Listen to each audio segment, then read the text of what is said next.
Hello, everybody, and Friday.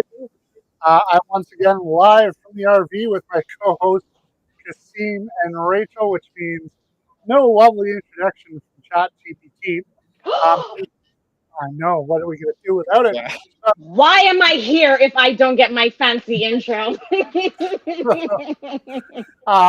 Maybe we'll have to wing that. So let me introduce the lovely and talented Rachel Stedman, as well as my amazing and intellectual co-host Kasim Mukhtar. Thank And you. today's episode is talking about AI innovations and ethical challenges from healthcare breakthroughs to antitrust battles. It's been another 2 weeks since our last episode where we had Jason Stats on, who was amazing, and he was so kind to reshare on his own community, which was really, really super cool because he's got a little bit bigger community than we do. But there's lots to talk about as always in the AI front. Um, and I guess Kasim, do you want to kick us off? Tell everyone about the this new AI detects, which is pretty interesting in the healthcare field.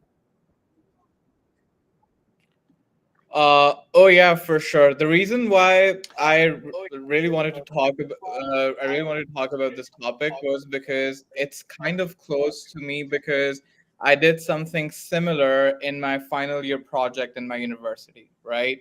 So basically used machine learning and AI to detect a certain wave that you measure using your finger, and then use that to predict your heart rate and any other possible heart diseases you might have in the future. Now, obviously, I'm no AI researcher or scientist, so I didn't really go that far, but it was still pretty cool. It was a cool proof of concept, right? So what this new technology is basically doing is that it's using certain AI models and training those AI models on healthcare data, and this is something we've talked about a lot in our previous podcast episodes as well, is that now that we have these powerful LLMs and these new powerful AI models, the applications are endless. And now what they're literally doing is that they're taking health data from healthy people, from people who have heart problems, for people who have had heart attacks, and feeding that health data into AI models, training them, and then using those to predict heart attacks literally 10 years in advance.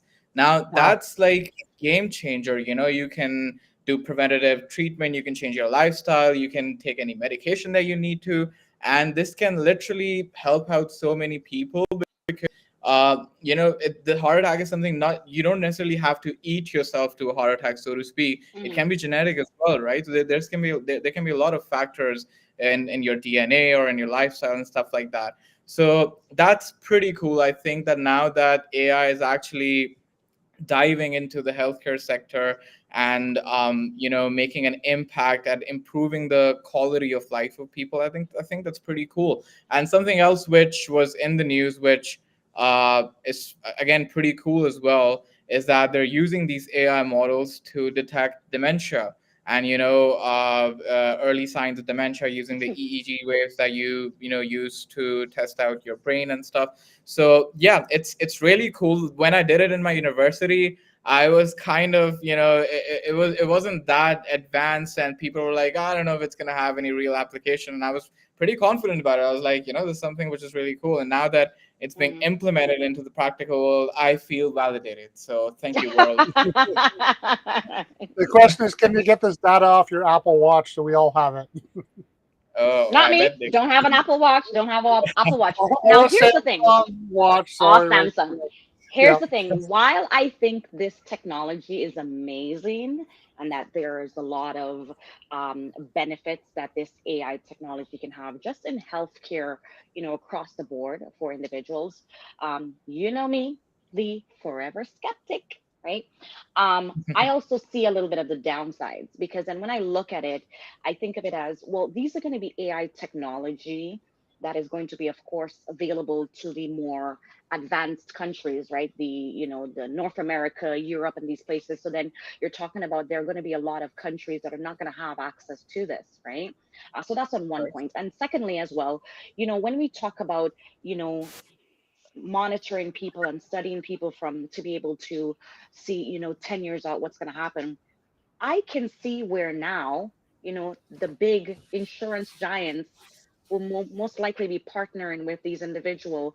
They're going to be getting access to data because it's no different from back in the day, right? When, DNA testing and all of these, your ancestry became this really big thing where everybody's excited. And they're like, how is it all of a sudden that data is being provided to these big giants and people's insurance are being canceled well before you even know you have certain diagnoses of different things? So I can see where it's also going to be used against people, where if you have certain hereditary traits or this, if information is being provided to these big companies buying data, they're going to be like, oh, okay, well, Rachel is prone to have this dementia in the next 10 plus years.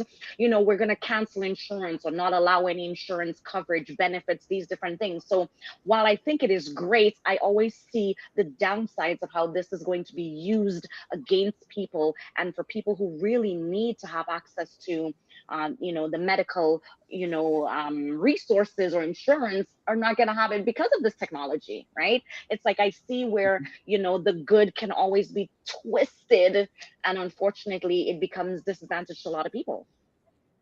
Unfortunately, I think you're right that there Yeah. going to be large corporations who use this Yeah. to preclude people like you.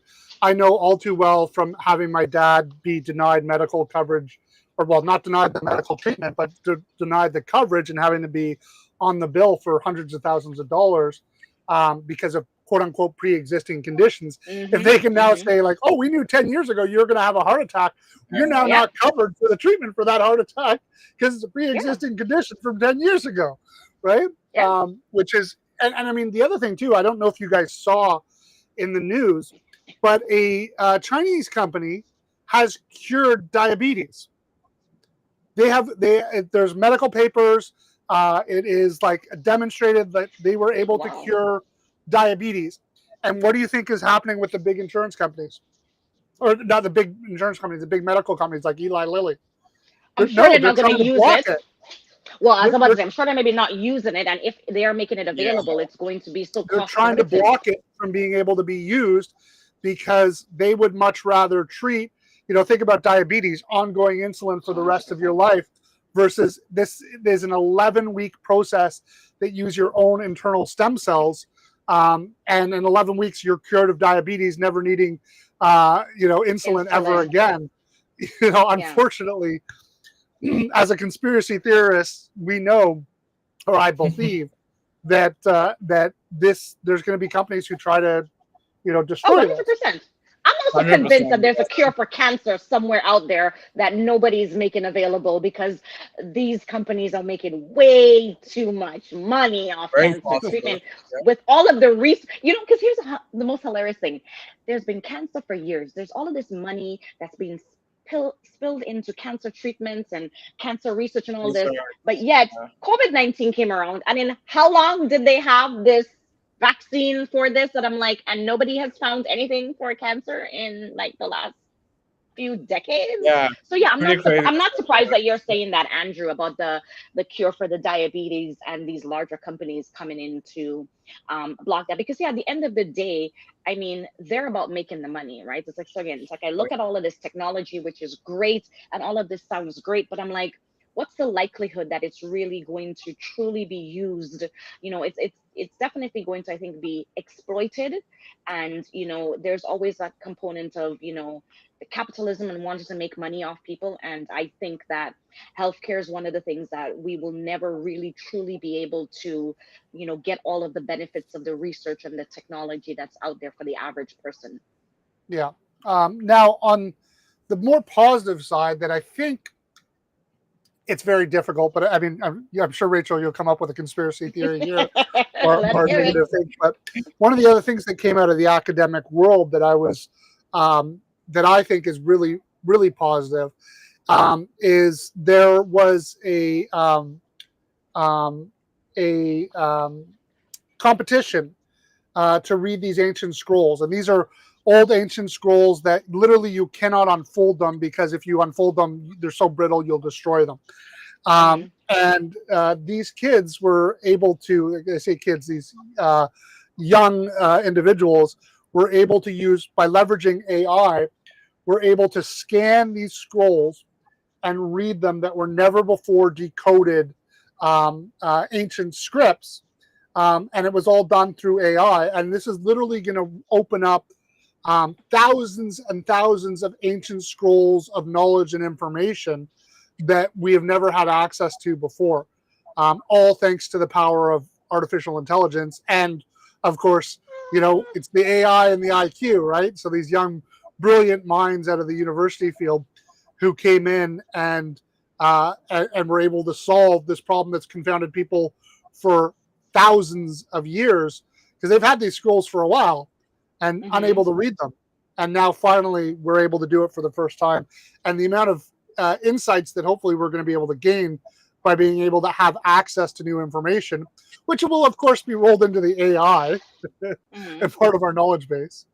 But Rachel, any thoughts on how that could be rolled into a conspiracy theory or used against us? Yeah, how are we gonna know? How are we gonna know? How are we gonna disprove? Like how? I can say just about anything. They can say just about anything. Like I'm just like, really? I don't know, because it's like, how do you disprove it? It's just like their word against how? I don't like, how do you know that what it actually? How do you know that it's true? How do you know? How do you validate? Because because I mean, when we talk about scrolls and ancient readings and different things, yeah, it's something that it's like you go to Egypt and you can read off the walls and the engravings of their their scripts and different things like that. It's visible to many people. It's not just a one person's word. So with this, it's like, well, how do we know? How can we trust Maybe it? it's just hallucinating and making things up. That too. And there's no way for us to decipher or know whether or not it's true or not, right? And especially in today's age where I watch a video online and I'm like, I'm not even sure that's even real. Like, with the AI generated video, the pictures, the this and the everything.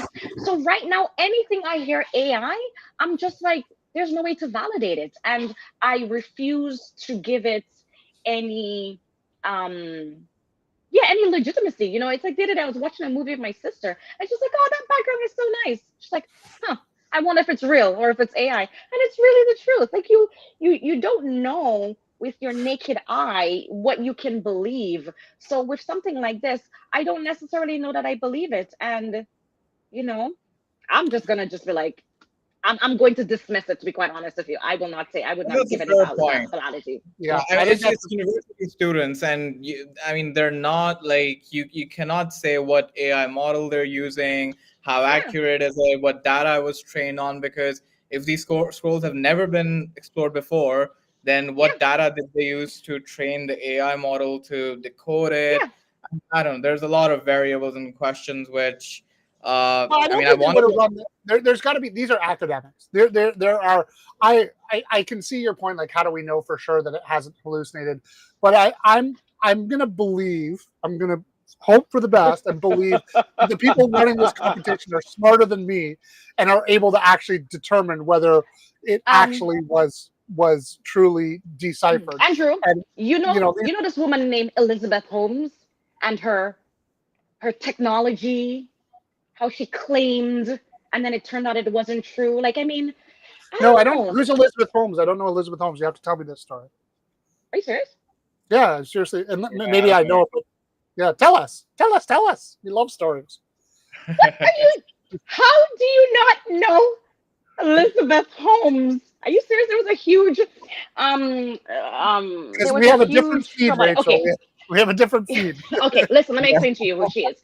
She is an American biotech entrepreneur, and she was a founder of this blood testing company called Theranos.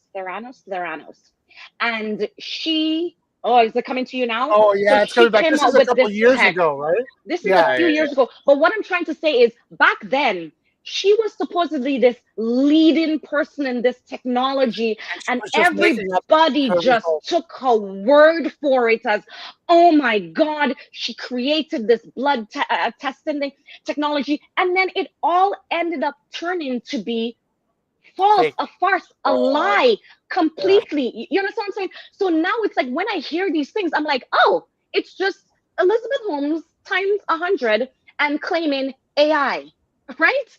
And it's Yeah. like, what are we using to prove, to disprove the technology? We're just taking people's word on what they're saying and the technology.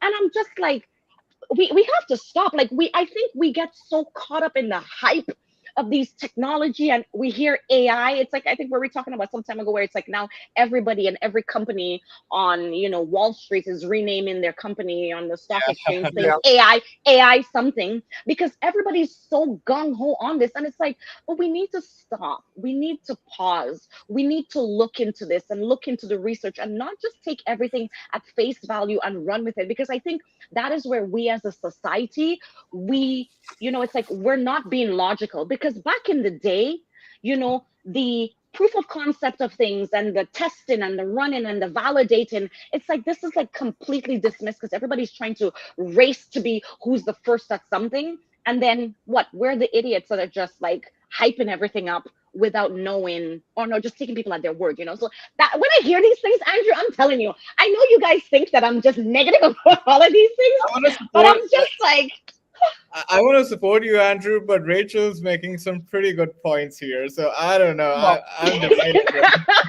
I, I'm not even going to hey, support myself, because this is an issue. We talked about it with Jason last week, that it's the epidemic of fake news and fake information, and we don't have the tools right now to be able to decipher what's real and what's not. agreed. And the problem is that, we as humans have what they call the confirmation bias, which means we look for information that validates our own beliefs, right? Yeah. Hmm. And so what happens is you're getting fed these feeds that are aligned with your own values and beliefs, right? Like whether it's TikTok or Hmm. Instagram or YouTube Shorts, these algorithms are feeding you more and more of what you like. And the thing is, some of it's real, some of it's complete BS. But the thing is, we're taking it all for granted and assuming that, well, what we're doing is because of this confirmation bias, we're taking the information that is aligns with our beliefs and saying that's real, and the stuff Hmm. that doesn't validate our beliefs, we're saying, oh, that's all fake news. Like, and that's like, Trump has obviously done that to the extreme, where he's taking stuff that is knowingly valid and saying fake news just because it doesn't validate it doesn't Yeah. confirm his own beliefs. And the hard part is we've got situations like what happened with this Wyoming reporter, Oh yeah. which was, a valid, like it was a valid news outlet. We're supposed to be able to trust these institutions, and we, at least I've grown up trusting the news as like, okay, well, if it's on social media, maybe it's not real, but if it's on the Yeah, news, it's it's got to be real. real, right? Yeah, Nope. Yeah. yeah, yeah. Nope, because this guy got canned because he was using AI generated content, and including fabricated quotes. And the only reason that they were able to figure it out is because he was quoting people, and they're like, this is not real. And turns out it was all, AI generated information. But Kasim, you Hmm. want to maybe give the background and the context on this story? For sure. So this is in the United States, and the reporter worked for this newspaper called Cody Enterprise newspaper.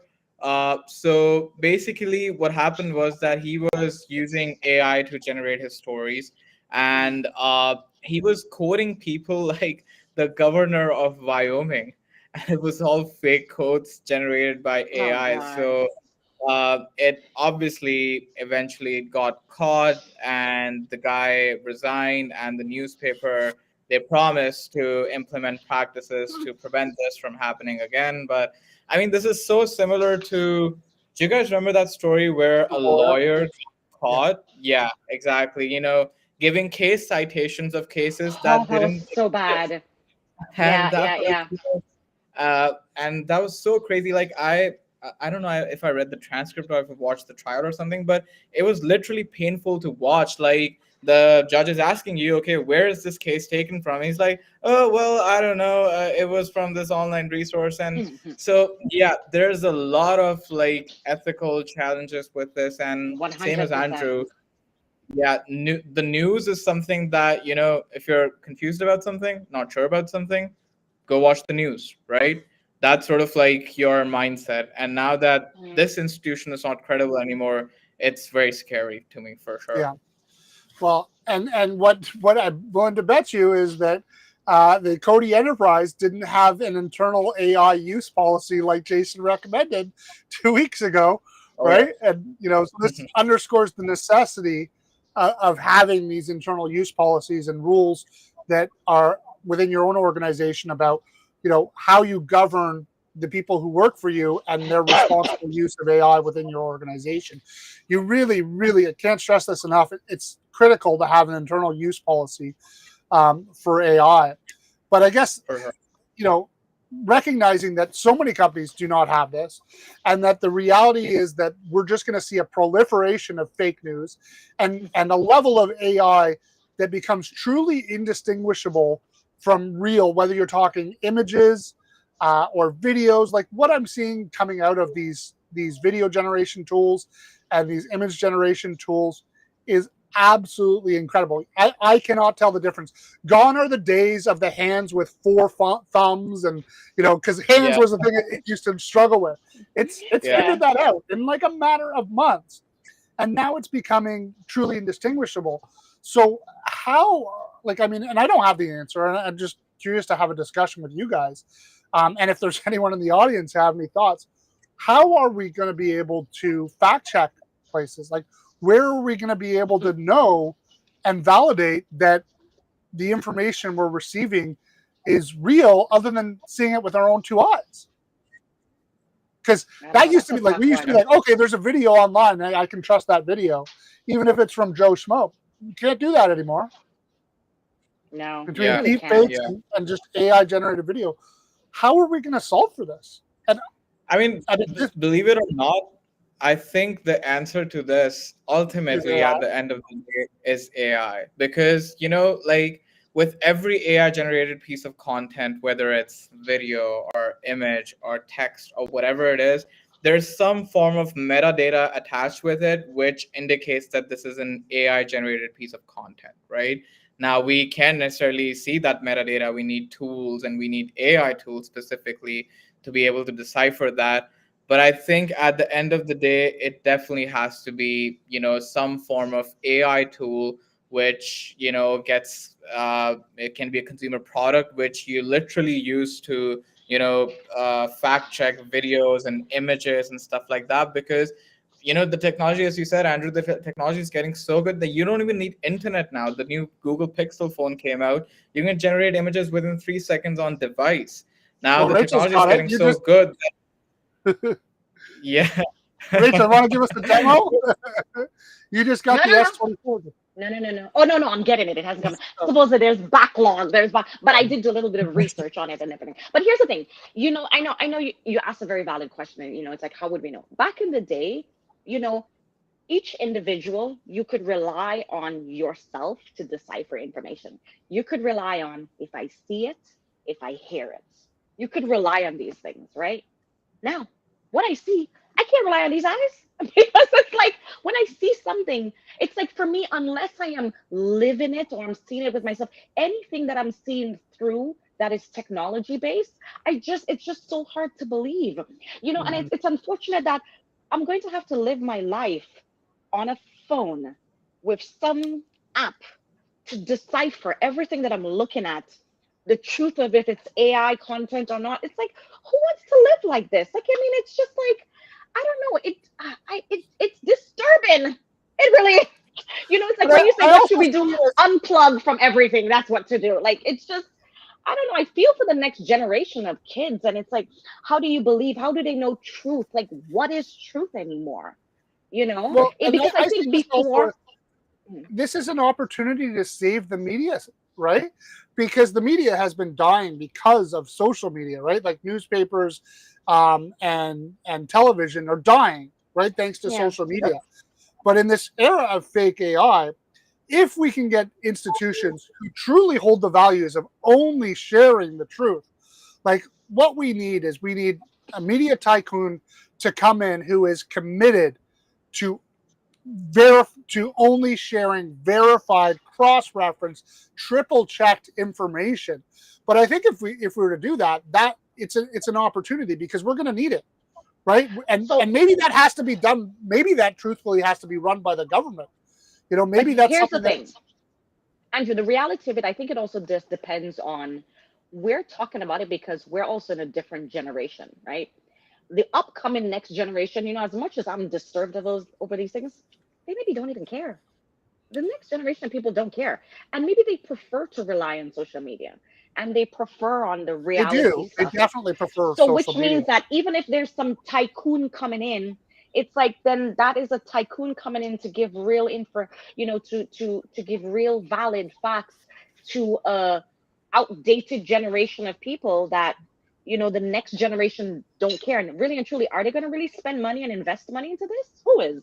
I Like, have who some is? thoughts on this Let's because hear this. Elon Musk, as much as despite his quirks and despite everything, I don't know if you guys use Twitter a lot, but now No. after he acquired it, he added in this feature in Twitter where with every tweet now, with every I guess I should say with every popular tweet, there's a community notes section. So what happens is that if there's a tweet which is controversial or generating a lot of buzz, individual contributors within Twitter can fact check that and then submit their feedback to the community notes section. And with every tweet like that, there's a excerpt written by the community saying, "Oh, hey, by the way, this is fake. Hey, by the way, this doesn't have the full context," or something like that. I think that was really really cool when it came out because it was literally independent contributors within social media posting their feedback, and then the backend algorithm sort of amalgamated that and then generated a summary out of it. And so it's crowdsourced, it's not just one person fact checking and verifying everything. I think that was a pretty cool first step in the right direction, where literally with every controversial tweet, you now have the community notes section to verify whether Trump is saying the right thing, or whether some certain news outlet is giving you the right story or stuff like that, right? So I think if The only that can be, problem is it's biased by the people who are on those platforms, Exactly. right? I Exactly. mean, So That's where I was going with you, it. you like, still, I get that it's a step above, but you still yeah, don't know, right? Like if you just have a platform that's completely run by either left or right wing people, it's going to be completely biased. Yeah, Still, 100%. but Yeah. Twitter, the users on Twitter, I would argue. I mean, you're right. Like, it's might be even more. Actually, I don't know, but it's like there's a lot of people on there, right? So I don't know if it's more left leaning or right leaning, but it's still sort of like at least with basic facts and with basic stuff like is it real or not. That's something that the people can at least tell you whether it's But here's AI the thing, generated. though. look at that picture of Kamala Harris. Like, how long did Oh, that go around as being fake? Like, so there was a picture of her on a plane with a big, huge crowd, and Trump yeah, came out and said it was fake. And basically, everyone on Trump's team is convinced AI generated. And then you have a whole group of people saying, nope, here's how we prove it's not AI generated. Yet, again, this is what the problem we have with the social media is all those people, and they're on Twitter too, right? We know they're on Twitter. And this was all on Twitter. What they're yeah. getting in their feed because of the algorithm is the confirmation, of all these people going on about why it's AI generated, right? And people trying to show hands and screens and stuff like that about why it's fake, right? It was, in this case, a real photo. At least I believe it's a real photo. Maybe it's confirmation bias because I'm too left leaning. I don't know, but all my feed was showing me how it was fake, right? Or how it was real, Yeah. rather. But yet, and this is the problem: is the algorithms are trying to appeal to what you want to see, and what we as humans want to see is confirmation of our beliefs, whatever they might be. And all that does is reinforce our beliefs and highly polarized society, which is why we're seeing what's going on in the U.S., which is poised for a civil war, as these people get divided further and further as they're fed more and more of the stuff that reinforces their beliefs and makes them further and further apart. Exactly. I, Couldn't I agree don't know, but more. here's the thing. I think, even for me, when I am now, while could seem, it's great that people, come in and say, oh no, this is fake. But the reality is the information is already disseminated. People are already running with it. Like Yeah. so many times I'll be on my Facebook and I'll see all these articles. I remember I saw this article and it was saying some celebrity had died, and I'm like, oh my God, this person has died, and I'm going into this, and it's all fake. And I'm like, so it's like you already hyped me up. I'm reading into this stuff. And I don't believe, Andrew, like I know you're saying it's like you're fed information, you're, confirm your beliefs. But every time I see these posts of these articles and all of these things that I hate, that I don't, I will literally report them, block them, this, that, and I still get the same crap. I still get it over and over and over of this fake information. Engaging with it. Like, Yeah. Well, you're because you see, so the thing about it is engaged with because I'll And- see it and I will think, oh my God, this happened or whatever the case is. And then afterwards I'll be like, or it will be news of something like, they're like, oh, this happened like 2 years ago. And it's like, now you want to come up with, it drives me nuts. Like, I swear, like, I just, see, guys, here's the thing is, can't. the funny thing is, what gets more attention is not the things you love, it's the things that It's drive the you things nuts. Then there's no Exactly. hope for me. There's no How help. do I get out of this rut? Okay, how do I get out of it? That's why honestly, it's like I am so not big on the social media. I'm so not big, you see things. It's like even like with the Instagram, it's like you see these pictures and it's like, but all of this is AI. This is not a real person. This is Yes. not a this. Everything is Or photoshopped. filters. Everything is these filtered and all of these things. And I'm just like, that's why honestly, I'll kid you not. The last time I posted on Instagram was maybe like 8 years ago when I created the Really? Instagram platform You- what account, was right? going And You're on? like, that's why look, it's like no even filter. really, Andrew, you sure? I don't know. You look like you have no wrinkles on that forehead. You sure it's no I was filters? talking about you, and you look closely. There's some Oh, wrinkles. okay, there are some wrinkles. Oh yeah, I no definitely filter here have for no sure. filter. But so it's just like honestly, like, that's why for me, here's my dilemma. So I am not on TikTok. I refuse to. I refuse to. I want to put my foot down. But then yet I will admit sometimes I'm like, I fear I'm going to make myself obsolete if I'm not on top of these technologies. Or I'm like, I don't want to be like my mother. I'm like, even my mother is doing her Zoom prayer chats and her Facebook and her all her stuff on WhatsApp. That I'm like, I can't have my mother outshining me in these things. But it's like as much as I don't like it because I don't know, for me, I see the negativity. I see the waste of time of people going down the rabbit hole of TikToks and these things. But yet I feel like I know I have to embrace some of these things to some extent. If not, it's like 5, 10 years from now, I'm not going to be on top of a lot of the tech stuff that's going on out there, right? So Yeah. even for myself and for my own advancements and it's like I have to kind of keep on top. But then I think I'm just very cognizant of the negative Yeah, aspects of these things. it is tough because it's very easy to get torn between the desire to just drop all social media and be done with it versus then you're out of the loop. And Yeah. I ran into that issue. I was away for a week, no social media, no nothing, just enjoying the beaches. And I come back, and my dad, who's dealing with mental capacity issues, knew more about what was going on in the world than I did. I was like, oh God, I gotta get caught up. What the hell's going on? No, sometimes it's good to check out. No, Andrew, trust me. Sometimes it's good to kind of check out, unwind, because honestly, like I think my thing is I thrive on that. I thrive on the checkout because to me, it's like just even the information that I consume, again, because I can't really validate it. And for me, it's like I'm not very big on, those fluff entertainment or those fluff, like stuff to kind of keep me like again with TikTok. That's why for me it's like I don't care about your dance moves. I don't care about your memes, your this, your whatever. So for me, it's like checking out is so easy for me because I find the world has too much of that people are consuming than actually anything of any substance, to be quite Well, honest. that's only because you haven't seen my dance moves. That's all. Oh God. I don't want to. Want to see the Spencer? Oh Lord. Listen, I'm gonna be yeah, I feel sorry for your kids. They're maybe embarrassed. I can do the gritty. You want to see the gritty? Go for it. Go. No, Are you no. done yet? Are you done? Are you done?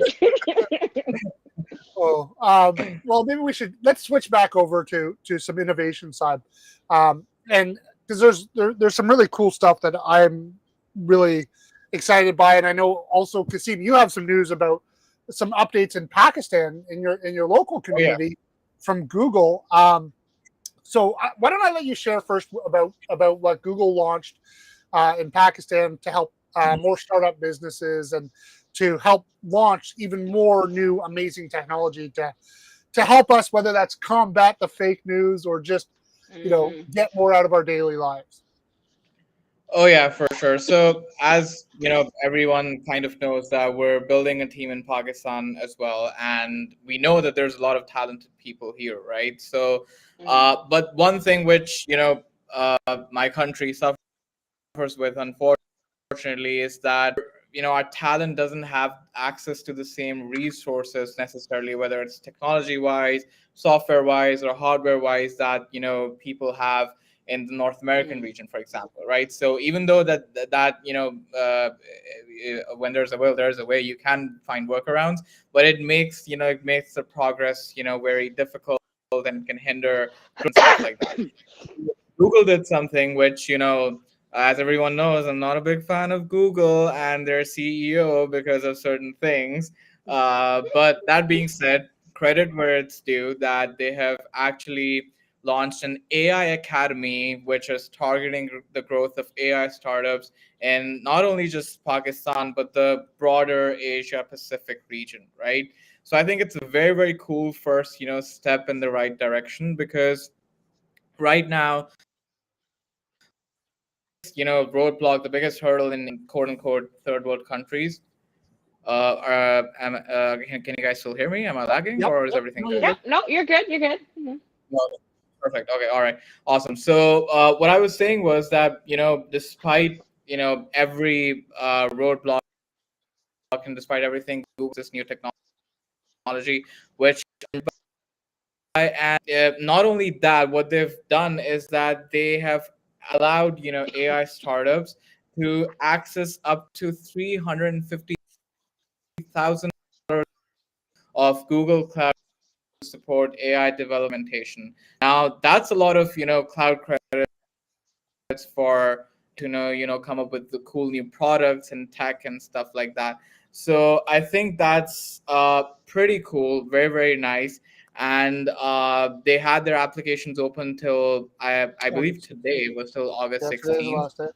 So yeah, I mean, and I think like this is sort of like the thing that we were talking about earlier as well. Rachel made a point in the very beginning of the show, was that the North American countries have access to these AI technologies and they're benefiting off of it, but people in quote unquote third world countries, they don't have access to it. So I think this is sort of like an ethical responsibility, which I'm very, very happy that Google has taken, and hopefully like Microsoft take as well, is that they enable talented resources in these countries to come up with AI innovation so that they can better serve their own country as well, right?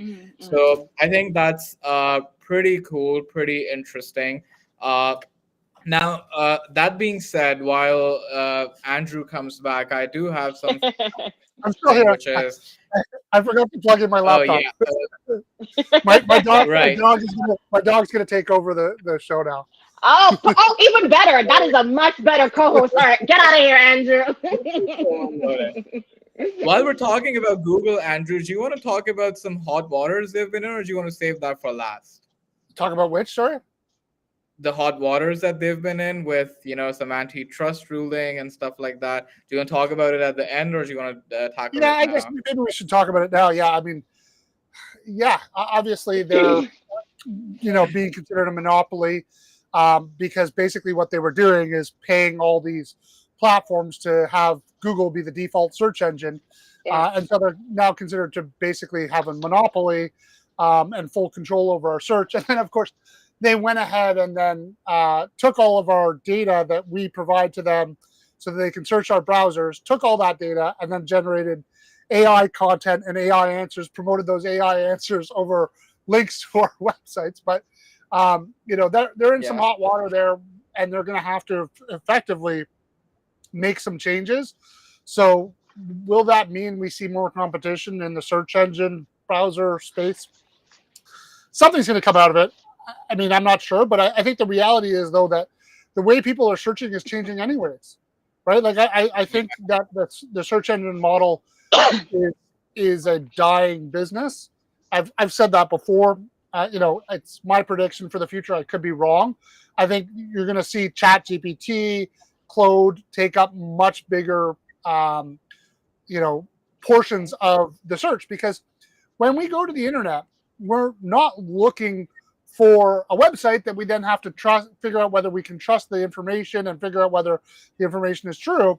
We just want an answer to our question. We don't want to find 10 different websites with 10 different answers. We want one answer.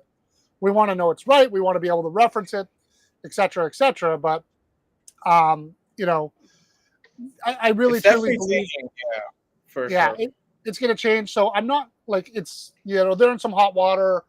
Do I think that they're a terrible, nefarious company? Probably, but not because of that. I think it was just like, I mean, if I had the opportunity to get people, like I look at companies like Verizon, who at one point owned Yahoo, who goes, you know what? I'm not even going to put Yahoo search on my phones. I'm going to put Google, because Google's like, that's not Google's fault. That's Verizon being stupid, right? And not seeing the opportunity. So, it is what it is.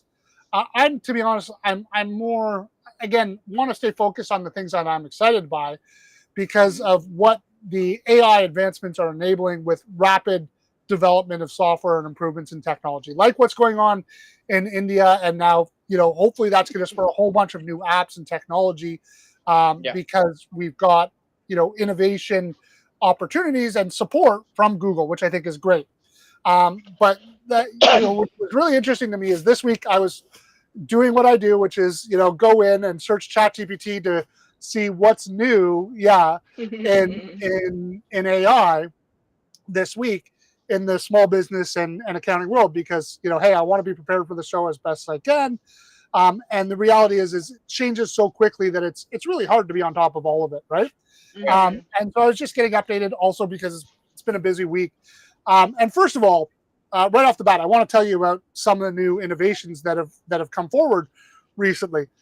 So, another announcement from Intuit, that they're continuing to work on AI. A lot of people know this already, but Intuit laid off their entire development team in Canada. Edmonton gone. Like the Edmonton, which was always the development office in Canada, basically everybody gone. Whole office shut down. And they're rolling out with basically a new, and the whole rationale was, hey, we want to be AI focused and we want developers who are AI focused. And, we had to retool basically and get the Not right just people. Intuit, a lot of companies have laid off developers using this rationale. Yeah. And they announced some updates for their machine learning and artificial intelligence, which is all just designed about making their algorithms better to improve automating data entry and improve accuracy of financial reports and streamlining tax preparation. So, I mean, there's a blog post out there. It wasn't anything I was blown away with. Xero had some updates as well. They had something that I thought was a little bit interesting. They focused a little bit more on matching invoices to purchase orders and then flagging discrepancies, which is obviously a big issue for a lot of people, not so much ourselves who don't deal with purchase orders. There's a lot of businesses that deal with purchase orders, and this is a real big issue, is like matching up those things. And so they went with a very, as we said before, is like oftentimes AI is a solution looking for a problem. And they said, here's the problem, let's use AI to solve this problem, which was great. But to be honest, the one I was most impressed with was FreshBooks, because FreshBooks has done a future financial trend software, and this was really cool. And like, so again, ChatGPT gave me some information, and what blew me away is I don't use Copilot all that often, but I right-clicked on it and I said, "Ask Copilot to tell me more about it," because I was like, it just gave me like just little like short summary of a couple of lines, and then Copilot went in and gave me a more detailed summary. And then what I loved about Copilot is, first of all, it gave me the links in a nice clickable way, which is great. Of course, I can listen to the audio, I can download it, But the part that I really loved, which was different than ChatGPT, is it gave me 4 prompts. So these were follow-up questions that it suggested I ask based on the data. And like, so it just became this like iterative conversation where it was like, it was giving me the right questions to ask and allowing me to drill down into this information about, FreshBooks' AI that I was like gobsmacked over. And I was like, wow, like the way that this is giving me insights into information and being able to learn about things is so powerful. So one, kudos to FreshBooks for this new tool, which can do scenario analysis, which can do forecasts, pattern recognition, helps with data collection. Some really cool stuff as far as forecasting, which is, in my opinion, one of the most important things when it comes to accounting and finance, because the reality is too many business owners use accounting and bookkeeping as compliance only, right? Like they're just looking at information in the past. They're doing it to file their tax return. They're not using it to be able to be like, hey, what happens if I buy more inventory or if I add more staff? How might that impact the financial outcomes? The scenario analysis in what FreshBooks launched does that, which is stepping up their game. That's incredibly powerful, right? And one thing, again, that this reminds me of is that AI is changing the world in the ways that a lot of us didn't anticipate. And that a lot of people really believed that AI was going to come in and, it might displace people at the low end of the knowledge spectrum. But it's interesting that a lot of the stuff where AI truly shines, at least the generative AI, it shines in areas that are, traditionally white collar knowledge based work, that it's disrupting and basically giving small business owners access to information and resources and planning and forecasting that they never ever would have had before in the past.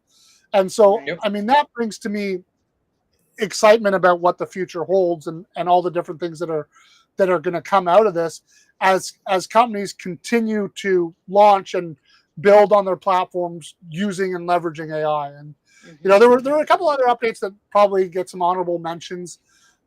Stripe is now using AI for fraud detection, which more and more important as fraud is becoming an ever increasing issue. So that's great. And then Expensify announced a new expense management feature that simplifies the process for tracking and categorizing expenses. So this is, again, akin to stuff QuickBooks has had for a while, but, auto classification is getting better with AI for sure. But still, the thing about auto classification when it's done by a third party as opposed to built by the business owner themselves is what we always talk about with AI is context, right? And if the context it's using for how it classifies a transaction is all businesses throughout the world, it's not very helpful, right? Like, whereas like with us, we're very niche focused, right? So we have a very specific chart of accounts for our clients. So that enables us to be able to build expense classification tools that are more tied to just our specific client base. And what I'm not seeing that right now with any of the accounting software is, hey, and I did mention this to QuickBooks at the last Connect, and so hopefully it will be coming out as like, hey, you need to allow me to provide context. Like, hey, I want you to use AI, but I also want you to use these 5 clients or these 100 clients as like comparables. So like this is how it should be done based on this data. And so you can see that, hey, for these 5 clients, all data that have been classified already, you can trust, right? To provide that context. I don't want you using some random guy whose data off the internet, who's being a cowboy with his expenses. I want you to use only data that has been processed by, even if you should go so far as to be like classifications done by this user. So like, I know all the classifications done by Carlos I can trust. The ones from Emma, hey, we better double check those, right? But, like, sorry, Emma. But this is what we're going to get to. It's only a few more months away before we be able to get that level of improvement, and we're eventually going to get to the point where classifying transactions, which has been pain in the ass forever, and Yeah. QuickBooks, even though they did have AI and machine learning to do this for years, it was always terrible.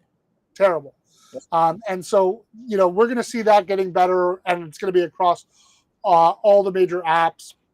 Again, it's something we ourselves are working on internally. We want to build the ability to classify information in documents, because that's one of the big things that AI is it's really quite good at. But again, we need to be able to provide it this context. We need to say, okay, hey, these are the only classifications I want you to use. Like, this is our chart of accounts. Only classify into these categories. Yeah. Number one. And here's historic data that we have validated and we can trust. And I want you to use this as examples. And the thing is, it's now easy for small business owners to be able to create that, because you can just export all your transactions from your entire history. And if you're happy with the way you've been coded, throw that in. You build your own GPT. Throw that into the GPT. Here's examples of how I've categorized things in the past.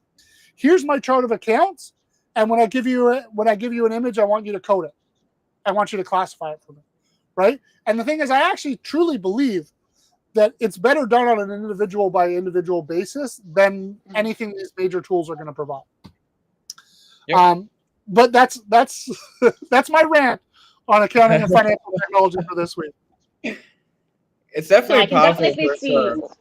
Yeah. FreshBooks is stepping up their game big time. I'll admit that, because FreshBook has been, when we look at all the different tools that are out there, they've definitely not been anywhere near a competing level with Well, they were the substantially bigger. lagging, right? They were an AR and AP software, mostly an AR software when they started. And then they made the mistake of going out and doing a big ad campaign to say we're a financial management and accounting software, when they weren't yet, when they were still basically a database, and it wasn't double entry accounting, which pissed off a lot of accountants and bookkeepers. But they have been working hard. They had brought in some amazing community managers and done some really interesting things with community. I'm so disappointed they didn't include me as a local Toronto boy. But it's on you. They're lost. They're lost. There you Okay. go. But I mean, again, kudos to them, because Toronto-based company, Canadian-based tech startup, and they're getting it right here. And that's the thing about what's amazing with artificial intelligence, is it allows companies to leapfrog, right? So you might have been in the back of the race, and if you come up with the right concepts and the right ideas, you can use AI to develop and release that so quickly, and you can leapfrog your competition. And we're going to see a lot of that, right? We're going to see a lot of people who we thought were industry leaders be completely wiped out because someone comes up with a better mousetrap. Yeah. Exactly. Here's we're short on time, and this is something that you guys did Jason's when we had Jason on in our podcast, and I was a really big fan of this segment. Was our predictions for the future, right? A year, 5 years, 10 years from now. And usually, when you make these predictions, you kind of wait for a while and then you make the next prediction 6 months or a year from now. But since the technology is evolving every single day, I think we have to come up with a new prediction like every couple of weeks when we do the podcast episode, right? So here's a question which I want to throw out there, which both of you can answer, is that where do you feel like, okay, let's maybe phrase it in a little bit of a different way.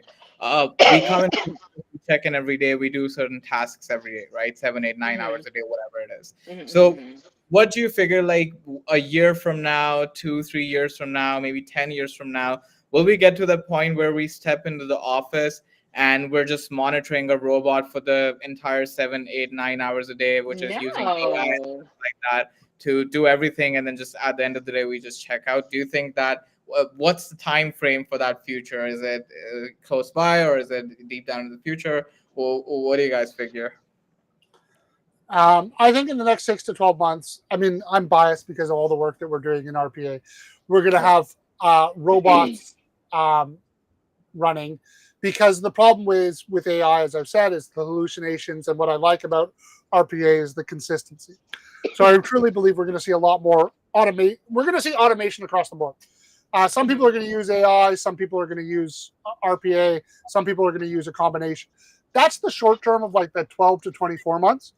I think that we're going to see everyone is saying, without a doubt, the future is agents, and agents that are going to be able to effectively do what we do with RPA without needing you to program the RPA. That is eventually where you will be able to get to, where you'll show it once. We're not there today, at least not in anything that I've seen or would trust from in the accounting world, where 95% accuracy isn't sufficient, right? Mm-hmm. Maybe in other worlds where 80% accuracy is sufficient, that's fine. Not okay in accounting, right? So for that, I think that we're still at least 1 to 2 years away from agents being able to replace a lot of the manual jobs that we do. I think that what's really interesting is because QuickBooks, the discussion has always been is QuickBooks itself going to replace accountants and bookkeepers? And accountants and QuickBooks was always like, no, absolutely not. It may change your role, and you need to get into more advisory type of roles. And what's really interesting is the Gen AI has changed that. And that's because back then they were thinking more along the lines of robots and automation that was going to be highly structured and only able to do the low-level jobs. And the highly repetitive tasks. And what do they call it? They said anything that was repetitive and non-cognitive into it. This was going back only 2 years. Intuit said on stage, repetitive, non-cognitive tasks will be replaced in the future, but non-repetitive, cognitive tasks would be where accountants and bookkeepers would shine. Yet Gen AI came in and basically blew that out of the water, because that's where Gen AI thrives, is cognitive, non-repetitive tasks, is where Gen AI really works amazingly well. So if Gen AI is solving the cognitive, non-repetitive tasks, and RPA and machine learning is solving the non-cognitive, repetitive tasks, what tasks are left? Yeah. I agree. I mean, if you ask me 6 months ago, on a spaceship monitored by Wally. Yeah. If you'd asked me, to be very honest with you, if you'd asked me 6 months ago, I would have been a skeptic. I would have been like, no, this is not possible. But the automations that we've built within our company over the past few months, and we're automating stuff, like we're automating processes every single day, and what we have in the pipeline for the future. I mean, I'm a believer. I'm like, not even, I think the time frame you said is kind of accurate, like 2 to 3 years, worst case maybe 4. We'll have this era where we're literally just monitoring robots doing work for us, and if the robot breaks, if it comes up with something inaccurate, we'll be like, okay, hey, let's fix it this way, and then it'll go right back to work, right? Exactly. So I think with the stuff we're building out, I'm already a believer, but it's becoming more and more firm for me every single day, for sure. Because we're automating cognitive, repetitive tasks. So exactly. which was a very, very difficult thing to do before. Well, it's still difficult. Let's be honest. I mean, I was sitting down with my friend Andrea Drake and helping her build out one of these automations, and I'm like, and literally I built it. We were scheduled for half an hour. We ended up spending like an hour and a half. I built the thing in the hour and a half that we were there. At least half of what she needed. And I'm like, so did you follow all that? She's like, no, I was completely lost. I was like, okay, I guess it's still not quite as simple as one would think. But Kasim, like what we were talking about today, and being able to automate. So what we were literally going through is we said, hey, like we have these cross checks and these validations. We have checklists in our process. And we said, well, what if we just went through those checklists and we built a mind map of those checklists and be like, okay, we know that Oksana wants to check this against this and that against that and this against this. We're like, well, we can put that into RPA, because RPA will do that as long as we can know, okay, you're always going to check, that there's not a 2-year debit balance. You're always going to check that, that the balance sheet actually balances. You're always going to check that the balance on the balance sheet for the bank account matches the balance on the physical PDF of the bank statement, right? Like whatever those checks are going to be, whatever we know, we can document those, put those down to paper. And the thing is, even with AI agents, when AI agents come around, you're still going to have to tell it that. Exactly. Because I'm not going to trust it. Like, I might ask it, hey, are there some things I haven't thought of that I should be checking for? But I'm not going to trust the AI agent to know what I know already. True. But believe it or not, on an episode where we were worried we wouldn't have enough time. What are you talking about? What are you talking about? Worried? Who was worried? Just me. Oh my God, Kasim! I am convinced Kasim has monopolized this fireworks, because Andrew and I, like, it just doesn't like us. It just doesn't. It never works for us. Doesn't work for us. It's a secret. I'm not gonna reveal my secret. Okay. Bye, guys. All right. Have a good one. Bye, guys. Bye, guys. Take care.